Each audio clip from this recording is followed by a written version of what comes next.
செய்தியை பார்த்து வருகிறோம். சென்னையில் போராடி வரும் தூய்மை பணியாளர்களை பேச்சுவார்த்தைக்கு அழைப்பு விடுத்திருக்கிறார்கள் அமைச்சர்கள். இது குறித்த கூடுதல் விவரங்களோடு இணைகிறார் நமது செய்தியாளர் அபினேஷ். அபினேஷ், விவரங்கள்.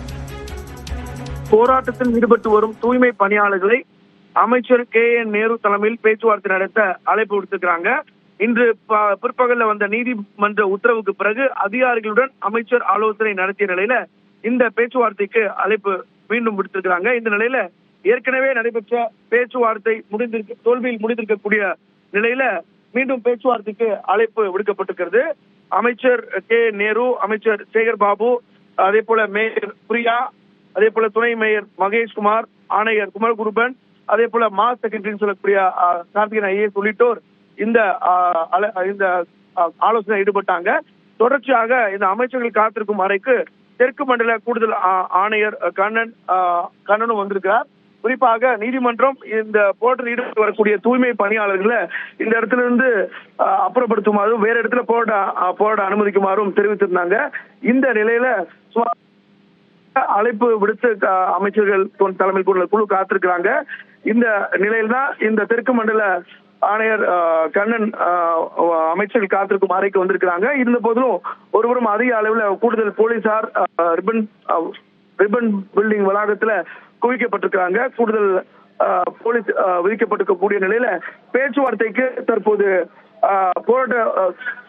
போராட்டத்தில் ஈடுபட்டு வரக்கூடிய தூய்மை பணியாளர்கள் சற்று நேரத்துல இந்த போராட்டத்தில் ஈடுபட்டு வரக்கூடிய தூய்மை பணியாளர்கள் பேச்சுவார்த்தைக்கு வர இருக்கிறாங்க.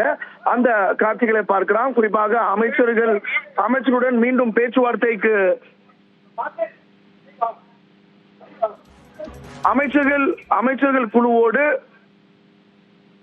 குழுவோடு தூய்மை பணியாளர்கள் மீண்டும் பேச்சுவார்த்தை நடத்த இருக்கிறாங்க. அந்த காட்சிகளை பார்க்கலாம். அதற்காக மீண்டும் ரிப்பன் பில்டிங் வளாகத்திற்கு அமைச்சர்கள் காத்திருக்கக்கூடிய அறைக்கு வராங்க. மீண்டும் பேச்சுவார்த்தை நடத்துவதற்காக போராட்ட குழுவினுடைய வழக்கறிஞர்கள் அவர்கள் சார்பான பிரதிநிதிகள் கலந்து கொள்ள இருக்கிறாங்க. இந்த நிலையில இந்த பேச்சுவார்த்தைக்கு பின்பு ஒரு அடுத்த கட்ட நடவடிக்கை என்ன, அவங்களுடைய போராட்டக்காரர்களுடைய அடுத்த கட்ட நடவடிக்கை என்ன அப்படிங்கிறதும் தெரிய வரும். மோனிஷா. அபினேஷ், நீதிமன்றம் போராட்டக்காரர்கள் கலைந்து செல்ல உத்தரவு பிறப்பித்திருந்த நிலையில இப்ப அங்க சூழல் எப்படி இருக்கு? நீதிமன்றம் இன்றைக்கு கொடுத்திருந்த உத்தரவுல போராட்டக்காரர்களை கலைந்து செல்லும்படி உத்தரவிட்டிருந்தாங்க. மேலும் அவங்களை அனுமதிக்கப்பட்ட வேறொரு இடத்துல போட அனுமதி அளிக்கணும் அப்படின்னு சொல்லியிருந்தாங்க. இந்த இடம் அப்படிங்கிறது அனுமதிக்கு மறுக்கப்பட்ட இடம், பொதுமக்கள் அதிகம் பயன்படுத்தக்கூடிய இடம் அப்படிங்கிறதுனால இந்த இடத்துல போடுவதற்கு ஏதுவான சூழல் இல்லை அப்படிங்கிறதுனால அவங்களை இங்கிருந்து அப்புறப்படுத்துமாறு சொல்லியிருந்தாங்க. இந்த நிலையில இந்த பகுதியில கூடுதலான சுமார் 200க்கும் மேற்பட்ட போலீசார் குவிக்கப்பட்டிருக்கிறாங்க. பேரிகார்டுகளும் அங்கங்க வைக்கப்பட்டிருக்கிறது. இருப்பினும் இங்க தூய்மை பணியாளர்கள் தொடர்ச்சியாக அரசுக்கு எதிரான முழக்கங்களை தொடர்ந்து முன்வைத்து தொடர்ச்சியான போராட்டத்தில் ஈடுபட்டு வராங்க. இருப்பினும் காவல்துறையினர் தயார் நிலையில 3க்கும் மேற்பட்ட வாகனங்களை தயாரா வைத்திருக்காங்க. அவர்களை கைது செய்யக்கூடிய பட்சத்துல அவர்களை அழைத்தல் ஏதுவாக சுமார் 3க்கும் மேற்பட்ட வாகனங்கள் வளாகத்திற்கு வெளியில சாலையிலும், அதே போல 5க்கும் மேற்பட்ட வாகனங்கள் ரிப்பன் மாளிகைக்கு உள்ள வைத்திருக்கிறாங்க. சுமார் 300க்கும் மேற்பட்ட போலீசார் ரிப்பன் மாளிகையுடைய முன்புற வாசல் முன்பும், அதே போல அந்த பகுதி முழுவதும் சுமார் 500க்கும் மேற்பட்ட போலீசார் இருக்கிறாங்க. அந்த அளவுல இந்த பேச்சுவார்த்தை மீண்டும் தொடங்கி இருக்கிறது. இந்த பேச்சுவார்த்தைக்கு பிறகு போராட்டக்காரர்கள் கலைந்து செல்வாங்களா அப்படிங்கிறது பின்னர் தான் தெரிய வரும். அபினேஷ், இதுவரை நடந்த பேச்சுவார்த்தையில் அரசு தரப்பிலிருந்து என்னென்ன கோரிக்கைகளுக்கு சம்மதம் என்பது தெரிவிக்கப்பட்டிருக்கு? சென்னையை பொறுத்தவரை 10 மண்டலங்கள்ல ஏற்கனவே தனியார் நிறுவனம் தான் இந்த தூய்மை பணியாளர்களை பணியமர்த்தி அவர்கள் தான் அவங்க நிர்வாகத்தை பார்த்து வராங்க. இந்த 2 மண்டலத்தை பொறுத்தவரை தனியார் மயமாக்குவதற்கு கடும் எதிர்ப்பு தெரிவித்து தான் இந்த போராட்டத்தில் ஈடுபட்டு வராங்க. அதே போல ஊதியம் அப்படிங்கிறது கணிசமாக தனியார் மயமாக்கப்பட்டால் குறைவு அப்படிங்கிறதும் ஒரு முன்வைக்கக்கூடிய கோரிக்கை. ஆனால் அரசை பொறுத்தவரை ஏற்கனவே நடைபெற்ற பேச்சுவார்த்தையில முதல்ல போராட்டத்தை கைவிடுங்க. அதே போல இந்த ஊதியத்தை பொறுத்தவரை உங்களுக்கு பல்வேறு சலுகைகளை கிடைக்கும். குறிப்பா உங்களுக்கு ஓய்வூதியம், அதாவது ப்ராவிடன்ட் PF பிடிப்பாங்க. அதே போல மெடிக்கல் கேர் இருக்கும். இது உங்களுக்கு தனியார் மயப்படுத்துவதற்கு எதிரான போராட்டம் இன்றைக்கு 13வது நாளாக அமைதியான முறையிலே இங்கு நடைபெற்றுக் கொண்டிருக்கிறது. இந்த நேரத்திலே சென்னை மாநகராட்சி தமிழ்நாடு அரசு சார்பிலே இவர்களாகவே ஜோடித்து ஒரு மனுதாரரை நியமித்து இன்றைக்கு சென்னை உயர்நீதிமன்றத்தினுடைய தலைமை நீதிபதி முன்பு இன்னைக்கு 11வது வழக்காக இந்த இடத்திலே சட்டத்துக்கு புறம்பாக இருக்கிறார்கள். காவல்துறை அறிவிப்பு கொடுத்திருக்கிறது 41A கீழ் பிரிவின் கீழ். அதன்படி நடவடிக்கை எடுக்க வேண்டும் என இவர்கள் செட் செய்து இவர்கள் ஏற்பாடு செய்து இவர்கள் மூலமாக மனு தாக்கல் செய்யப்பட்டிருக்கிறது. பொதுநல வழக்காக எந்த பொதுமக்களும் புகார் தரல. ஏன் சம்பந்தப்பட்ட மனுதாரரும் புகார் தரல. எங்களுக்கு வக்காலத்து போட கூட நேரம் தரல, பதில் போடுறது கூட நேரம் தரல. அவங்க சைட்ல எந்த டாக்குமெண்ட்டும் கொடுக்கல. இதெல்லாம் கொடுக்காமலே இன்றைக்கு சட்டப்படி தான் நீங்க போராட முடியும், சட்டத்துக்கு உட்பட்டு போராட முடியலன்னா நீங்க 41A கீழே நடவடிக்கை எடுங்கன்னு சொல்லியிருக்காங்க. அப்போ அரசாங்க தரப்புல ஆஜரான வழக்கறிஞர் எங்கள் மீது ரொம்ப அக்கறை இருப்பது போல, ஐயா அவங்களாம் ரொம்ப வீக்கர் செக்ஷனு, அவங்களா கலந்து போயிட சொல்லி நீங்களே வேண்டுகோள் வைங்க, அதை நீங்களே சொல்லிக்கோங்கன்னு சொன்னார். அப்படின்னா இவங்களே தொட்டிலே ஆட்டுவாங்களா, இவங்களே கிள்ளி விடுவாங்களா, இவங்களே தொட்டிலே ஆட்டுவாங்களா? அவர்களுக்கு எங்களை வெளியே அனுப்பணும்னு சொல்லி இன்னைக்கு நாங்க முடிவெடுத்ததா நினைச்சு உட்கார்ந்து இருக்காங்க. பேச்சுவார்த்தை கூப்பிடுறோம்னு சொல்லி உட்கார்ந்து இருக்காங்க. இதை பொறுத்த வரைக்கும் அபினேஷ், தூய்மை பணியாளர்கள் தரப்பு வழக்கறிஞர் என்னென்ன செய்தியாளர்கள் சந்திப்பில் கூறியிருக்கிறார்?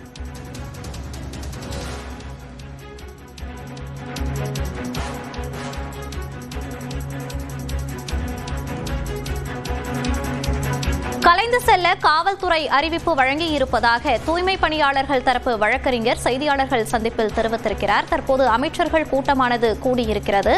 தூய்மை பணியாளர்கள் தொடர்ந்து கோரிக்கைகள் நிறைவேறும் வரை நாங்கள் போராட்டத்தை தொடர்வோம் என தெரிவித்து தொடர்ந்து போராட்டத்தில் ஈடுபட்டு வருகிறார்கள். இந்த பிரச்சினைக்கு தீர்வு காண அமைச்சர் KN நேரு தலைமையில் பேச்சுவார்த்தைக்கு தற்போது அழைப்பு விடுக்கப்பட்டிருந்தது. நீதிமன்ற உத்தரவுக்கு பிறகு அதிகாரிகளுடன் அமைச்சர் ஆலோசனை நடத்திய நிலையில் பேச்சுவார்த்தைக்கு அழைப்பும் இப்போது விடுக்கப்பட்டிருக்கிறது.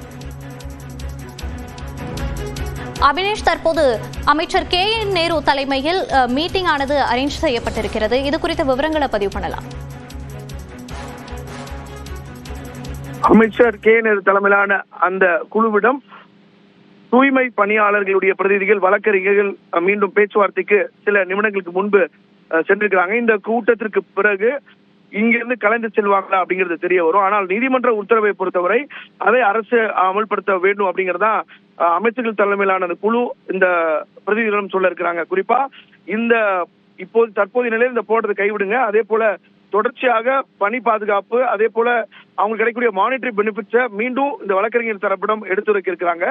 அரசும் தூய்மை பணியாளர்களுக்கு தான் சாதகமா இருப்பதாக தொடர்ச்சியாக அமைச்சர்கள் தரப்பு தெரிவித்து வராங்க. அதேதான் இந்த இப்போது நடைபெற்று வரக்கூடிய கூட்டத்திலையும் எடுத்துரைக்க இருக்கிறாங்க. அதாவது இந்த பணியாளருக்கு எவ்வித பணி நீக்கமும் இருக்காது, தொடர்ச்சியாக இங்கு பணி செய்வது போலவே அந்த தனியார் அமைப்பிடம் பணி செய்வாங்க. அங்க கூடுதலான சில மானிட்டரி பெனிஃபிட்ஸ், குறிப்பா PF, அதே போல ESI, அதே போல மெடிக்கல் இதெல்லாம் அங்க கூடுதலா அந்த பணியாளருக்கு இருக்கு அப்படிங்கறதையும் எடுத்து இருக்காங்க. அதே போல போராட்டத்தை நீதிமன்ற உத்தரவுப்படி கைவிடும்படி அறிவுறுத்த இருக்கிறாங்க. ஏன்னா நீதிமன்ற உத்தரவை அமல்படுத்தப்பட வேண்டும். எனவே அதனாலதான் கூடுதலா போலீசார் இங்க குவிக்கப்பட்டிருக்காங்க. அதை இந்த பேச்சுவார்த்தையில மீண்டும் விளக்கமாக அமைச்சர்கள் தலைமையிலான குழு எடுத்துரைக்கும். அதற்கு பிறகு தூய்மை பணியாளர்களுடைய அடுத்த கட்ட நடவடிக்கை என்ன, கலைந்து செல்வாங்களா அல்லது கைது செய்யப்படுவாங்களா அப்படிங்கிறது இந்த பேச்சுவார்த்தைக்கு பின்புதான் ஒரு இறுதியான ஒரு முடிவு தெரிய வரும். மோனிஷா.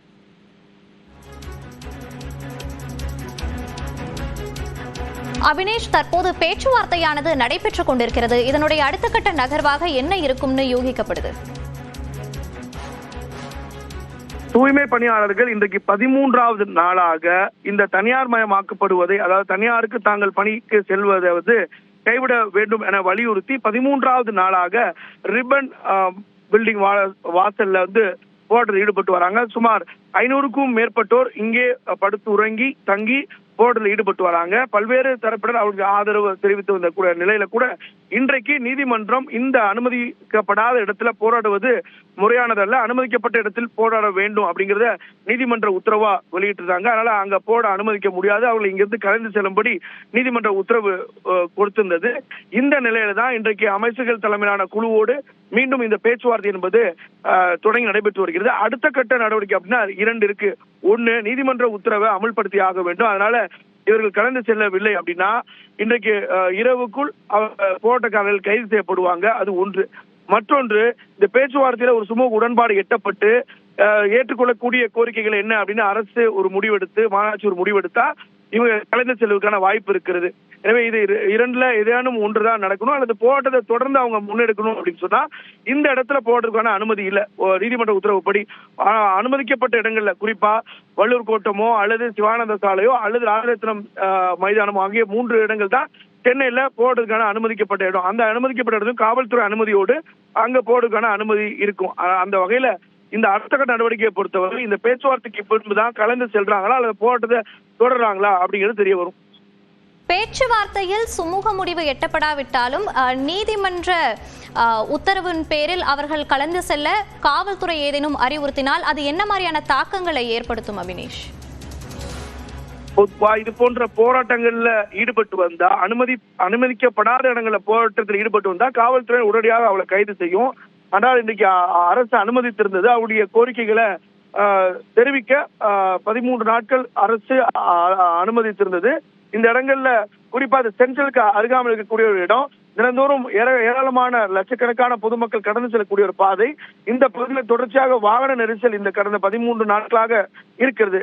மேலும் இன்றைக்கு நீதிமன்றமே இந்த போராட்டத்தை இங்கு நடத்தக்கூடாது அப்படின்னு அறிவுறுத்திருக்கக்கூடிய நிலையில முதலில் ஒருவேளை இந்த பேச்சுவார்த்தை சுமூக உடன்பாடு எட்டப்படவில்லை என்றால் முதலில் காவல்துறையினர் போராட்டத்தில் ஈடுபட்டு வரக்கூடிய தூய்மை பணியாளர்களிடம் கலந்து செல்லும்படி அவங்க கிட்ட அறிவுறுத்துவாங்க.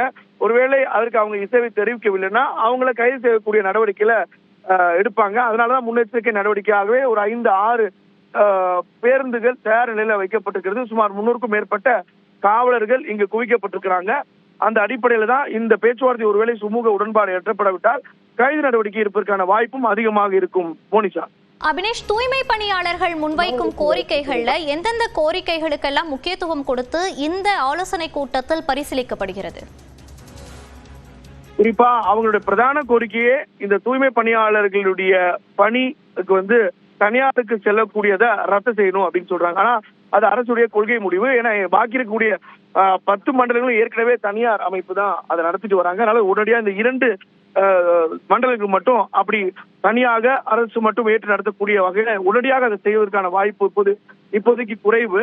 அதே போல இவர்கள் வைக்கக்கூடிய மற்றொன்று தனியாரிடம் செல்லக்கூடிய காரணத்தால் ஊதியம் என்பது ஏற்குரிய 5,000-7,000 ரூபாய் வரை குறைவதற்கான வாய்ப்பு இருப்பதாக தூய்மை பணியாளர்கள் தெரிவிக்கிறாங்க. எனவே அவற்றையெல்லாம் கலவிற்கான வாய்ப்பு என்னெல்லாம் இருக்கு அப்படிங்கறத அரசு ஆலோசிக்கிறாங்க. ஆனாலும் அது தனியார் பொறுத்தவரை ஏற்கனவே பாக்கி இருக்கக்கூடிய 10 மண்டலங்களையும் அவங்க வழங்கக்கூடிய அந்த ஊதியத்தை தான் வழங்குவாங்க. இந்த குறிப்பிட்ட 2 மண்டலங்களுக்கு மட்டும் அதிகரித்து தருவதற்கு அப்படிங்கிறதும் வாய்ப்பு இல்லை. குறிப்பாக அரசு வைக்கக்கூடிய இந்த வாதங்கள் என்னன்னா, தூய்மை பணியாளர்கள் இந்த தனியாரிடம் செல்வதன் மூலமாக அவர்களுக்கு வருங்கால வைப்பு நிதி, ஊழியம் மற்றும் மருத்துவ காப்பீடு, போனஸ், பண்டிகை கால சிறப்பு உதவிகள், திருமணம் உதவித்தொகை மற்றும் உயர்கல்வி உதவித்தொகை, ஆண்டுதோறும் முழு உடல் பரிசோதனை, இன்சூரன்ஸ் சட்டத்தில் விபத்து, இயற்கை மரணம் உள்ளிட்டவற்றுக்கு நிவாரண இழப்பீடுகள் வழங்கப்படுவதாக இதெல்லாம் சாதகமான அம்சங்கள்னா அமைச்சர்கள் குழு தொடர்ச்சியாக இந்த தூய்மை பணியாளர்களுடைய பிரதிநிதியிடம் எடுத்துட்டு வராங்க. எனவே இன்றைக்கும் அது மீண்டும் ஒரு முறை இந்த பிரதிநிதியிடம் விரிவாக தெரிவிக்கப்படும். அதற்கு தூய்மை பணியாளர்களுடைய பிரதிநிதிகள் கொடுக்கக்கூடிய பதிலை பொறுத்து அதுல எந்த விஷயங்கள் அரசால் உடனடியாக செய்ய முடியும் அப்படிங்கிறது ஆராய்ந்து அரசு இந்த முடிவு எடுக்கும். மோனிகா, காவல்துறை மூலம் தூய்மை பணியாளர்களை அப்புறப்படுத்த வேண்டாம் என மாநகராட்சி நிர்வாகம் முடிவு செய்திருக்கிறது. இது பற்றிய கூடுதல் விவரங்கள் அபினேஷ். காவல்துறையினருக்கு அறிவுறுத்தல்களை போராட்டக்காரர்கள் சொல்லியிருக்காங்க. அதாவது அமைச்சருடன் பேச்சுவார்த்தை ஈடுபட்டு வரக்கூடிய எஸ். குமாரசாமி, சுரேஷ் ஆகியோர், உழைப்போர் உரிமை இயக்க ஆலோசகர் சுரேஷ் ஆகியோர் இந்த கூட்டத்துல ஈடுபட்டு வராங்க. குறிப்பாக 2வதாக இந்த பேச்சுவார்த்தை என்பது நடைபெற்று வருகிறது. தூய்மை பணியாளர்கள் ஒருங்கிணைப்பு குழு சார்பில் குமாரசாமி என்பவர் அமைச்சருடன் பேச்சுவார்த்தை நடத்தியிருக்கிறார். குறிப்பாக பேச்சுவார்த்தையை பொறுத்தவரை இதுல சுமூகமாக அந்த போராட்டத்தில் ஈடுபட்டு வரவங்களை எந்தவித அசம்பாவிதத்துக்கும் எடுத்து செல்லக்கூடாது, அவர்களை கைது செய்யக்கூடாது அப்படிங்கிறது அரசோட நோக்கமாக இருக்கிறது. இருப்பினும் இந்த நீதிமன்ற தீர்ப்பும் ஒரு பக்கம் இருக்கிறது. எனவே அரசு அதை பின்பற்றி ஆக வேண்டும். அதனால் தற்போதைக்கு இந்த போராட்டத்தை ஒத்தி வைக்க வேண்டும் எனவும் அல்லது கலந்து செல்லும்படியும் நிச்சயமாக அரசு அறிவுறுத்திருக்கிறாங்க. காவல்துறையிடம் அதை அறிவுறுத்திருக்கிறாங்க இங்க இருக்கக்கூடிய பேச்சுவார்த்தை குழு. இந்த வழக்கு பொறுத்த வரைக்கும் நீதிமன்றம் என்னென்ன சொல்லியிருக்கு அபினேஷ்? இந்த வழக்கை பொறுத்தவரை தேன்மொழி என்பவர் இந்த வழக்கை தொடுத்திருந்தார். அதாவது தேன்மொழி என்பவர் ஒரு பொதுநல வழக்காக சென்னை உயர்நீதிமன்றத்துல இந்த வழக்கை தொடுத்திருந்தார்.